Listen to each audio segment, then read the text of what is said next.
icyo mbategetse nuko mukundana.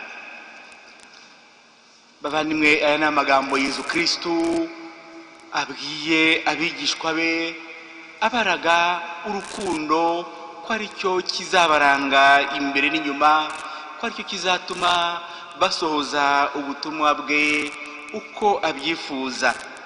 Kandi urwo rukundo abahaye ni urukundo yakundanye na se ubwe, akaba nawe arubaraze ati uko data yankunze niko nanjye nabakunze. Hanyuma ati nimugume mu rukundo rwanjye, nimugume mu rukundo rwanjye muzagira ubuzima, nimugume mu rukundo rwanjye muzagira ibyishimo. Urukundo rwa Nyagasani nirwo rutera ibyishimo byuzuye. Ahangaha turasabwa kumenya gukunda nk'uko yadukunze. Ati nimukundane nk'uko nanjye nabakunze. Urukundo tureberaho, urukundo twigiraho n'urwo Kristo yadukunze, akagira ati ntawe wagira urukundo rurenze urwuhara amagara ye kubera inshuti ze. Ngurwo urukundo rw'ikirenga, ngurwo urukundo tugomba kureka Nyagasani akarutubuganizamo, kuko urukundo ni ingabire. Tumureke arutubuganizemo, arutwuzuze, bityo natwe dushobore kurubiba mu bandi. Kuko urukundo tuzatanga, urwo tuzagaragaza, rutabaye urwa Kristu, rutabaye urwo yadukunze, rutabaye urwo yatubuganijemo, ntabwo rwaba ari urukundo nyarwo.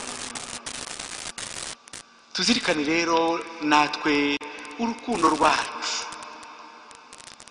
dusabe Yezu Kristo aduha urukundo rwuzuye.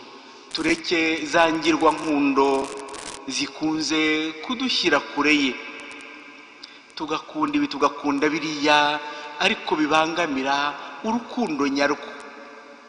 Tuzi uburyo Pawulo Mutagatifu yaririmbye urukundo mu ibaruwa yandikiye Abanyakorinti, ibaruwa ya mbere umutwe wa 13, atubwira urukundo ukuntu rutikuririza, ukuntu rutarondera akarakarwo, ukuntu rubabarira byose, rukihanganira byose.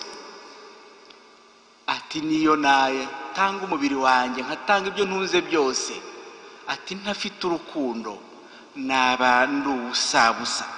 Urukundo rero bavandimwe nirwo shingiro, nirwo ntimatima y'ubuzima n'ubutumwa bwawe. Yezu Kristo ati nimukundane nk'uko nabakunze. Ese waba ufite inshuti, waba ufite abo ukunda? Wenda warabagize kandi wenda baraguhemukiye, barakugambanira nk'uko Yezu Kristo bamugambaniye. Bituma uhurwa kugira uwo wakunda, n'abo ukunze bikaba bya nyirarureshwa, bikaba gukunda birimo ubwoba, bikaba gukunda bitari ibyimbitse, bitari ukwitanga. Uyu munsi Nyagasani Yezu arakubwira ati reka ngukunde, nyemerera ngukunde.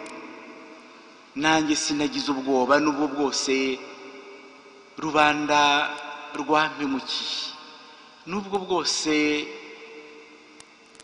umuntu ari umunyacyaha, ariko naramukunze kandi ndamwitangira. Nawe wigira ubwoba bwo gukunda, wigira ubwoba bwo kwitanga, wigira ubwoba bw'abaza kukugisha inama